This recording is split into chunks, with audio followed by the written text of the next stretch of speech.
Il dit si Dieu dit qu'il peut ressusciter l'homme, c'est faux. Dieu dit awalam yara al-insanu anna khalaqnahu min nutfatin fa iza huwa khasimun mubin wa daraba lana masalan wa nasiya khalqahu wa qala man yuhyi al-azama wa hiya ramim. Il dit l'homme qu'on a créé à partir d'une goutte d'eau jusqu'à ce qu'il est devenu éloquent et il se met en contre-courant à son Seigneur. Il dit si Allah dit il peut ressusciter cela, c'est faux. Dieu dit c'est lui qui l'a créé en premier, c'est lui qui va le ressusciter. C'est-à-dire que Dieu, le prophète a dit Dieu a créé Adam à son image. Ça ne veut pas dire qu'il y a une ressemblance. Mais le tawhid réel, ce n'est pas le tawhid qu'on apprend dans les livres. Cheikh Tidiane Radhiyallahu anhu, ça fait partie de ce qui a fait découvrir Cheikh Tidiane à Fès. Il était à Bajaz. Le roi Moulay Suleiman avait fait une grande réception, une invitation où il a invité les ulamas de tous bords. Donc, à la fin de la réception, il a provoqué une causerie. Il dit, comme c'est des musulmans, des ulamas qui sont ici présents, avant de se séparer, parlons quand même un peu de Suratul Ikhlas qui parle du monothéisme. Donc chacun a développé selon ce qu'il a appris. Alors que lui, il avait déjà découvert Cheikh Tidiane, en lui, il avait déjà découvert des subtilités.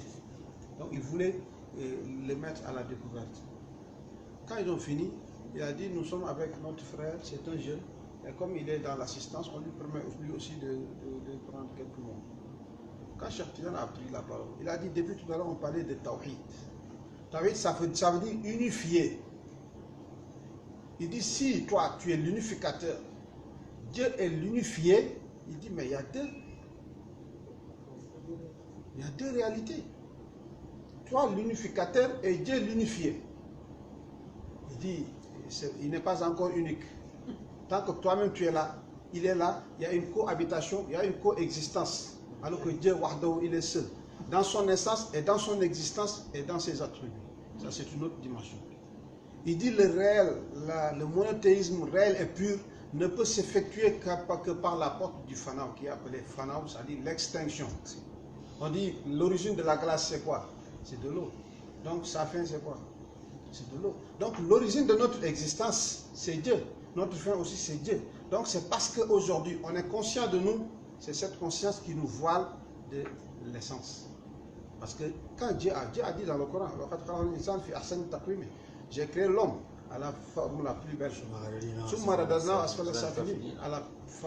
au plus bas niveau. Parce que l'homme, son origine, c'est le ruh, qui est appelé l'âme spirituelle. Mais quand l'homme a revêtu ce corps humain, Dieu a dit, je jure, comme il a dit toujours, les hommes de Dieu, c'est par indication. Dieu a dit wal fajr, il a dit wal asr. Wal fajr, ça c'est l'aube naissante.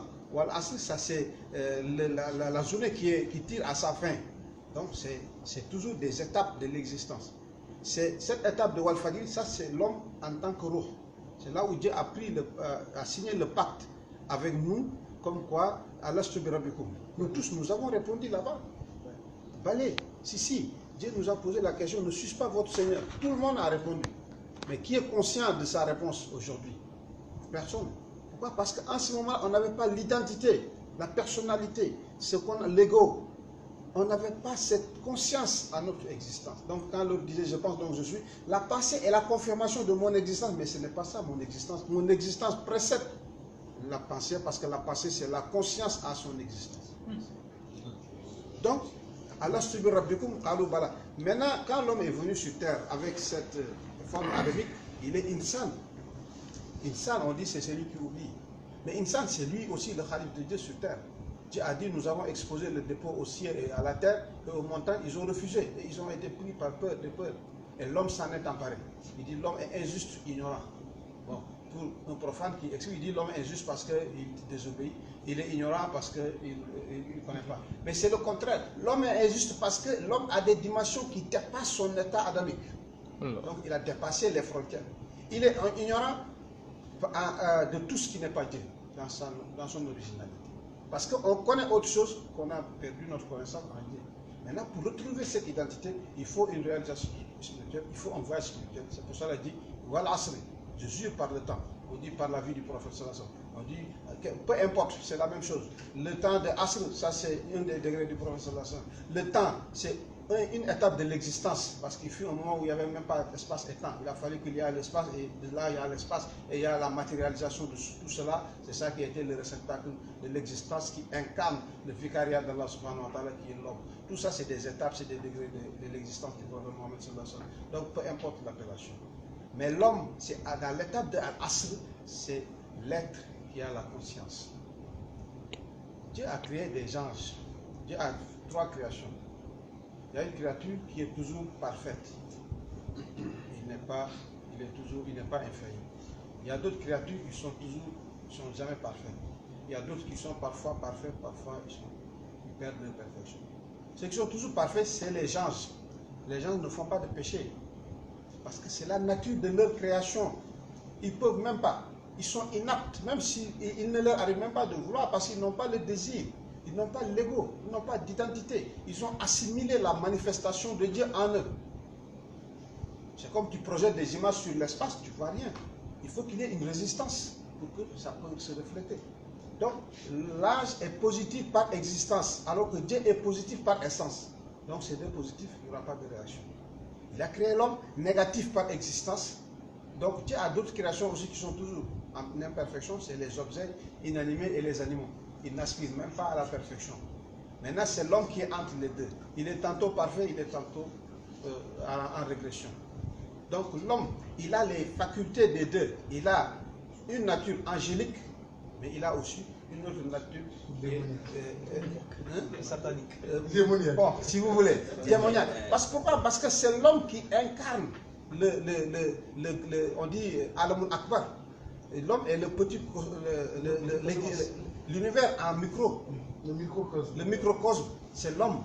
Parce que tout ce qui se trouve dans l'univers extérieur se trouve dans l'homme. Tout ce que le soleil, la lune, les étoiles, les saisons, les mers, tout cela, se trouve aussi dans le carcan de l'homme même lui-même. Donc l'homme est la synthèse de tout ce qui n'est pas lui. C'est pour cela qu'il est le maître de la nature. Pourtant la nature ne lui appartient pas. Mais parce qu'il représente Allah subhanahu wa ta'ala. Parce que Dieu a fait en lui des facultés qui lui permettent de remplir cette mission de correspondance entre lui et Allah subhanahu wa ta'ala. Donc l'homme est en perfection quand il remonte en réalisation spirituelle, quand il se retrouve en Dieu, quand il se rappelle de Dieu. C'est pour cela que dans le Coran, vous ne trouverez jamais le prophète, Allah lui dit enseigne-le. Non, il dit rappelle-les. Fazakir. Mais aujourd'hui, si on se quitte ici, moi je peux me rappeler de vous. Parce qu'on s'est vu. Mais avant ce jour-là, est-ce que je peux me rappeler de vous? C'est pas possible. On ne se connaissait pas. Parce que quand on se rappelle, c'est de quelque chose qu'on connaissait.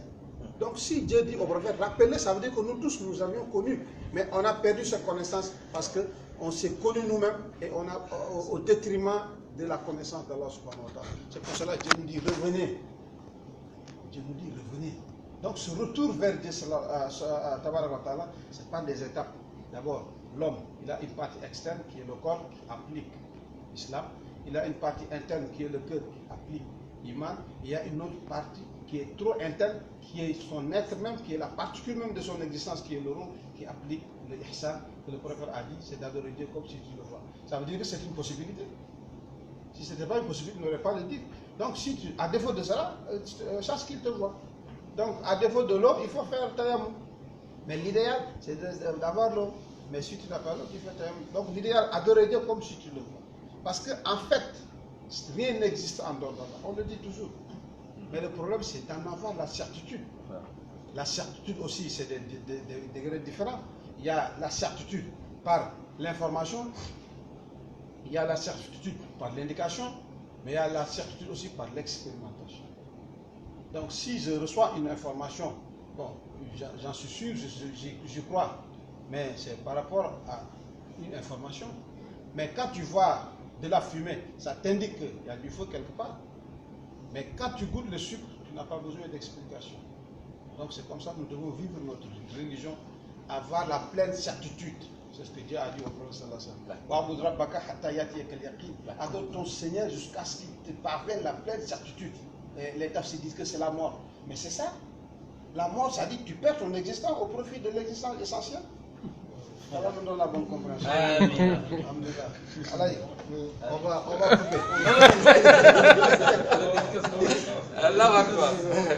On a commencé, on va continuer. On va pas sortir. Tu vas mettre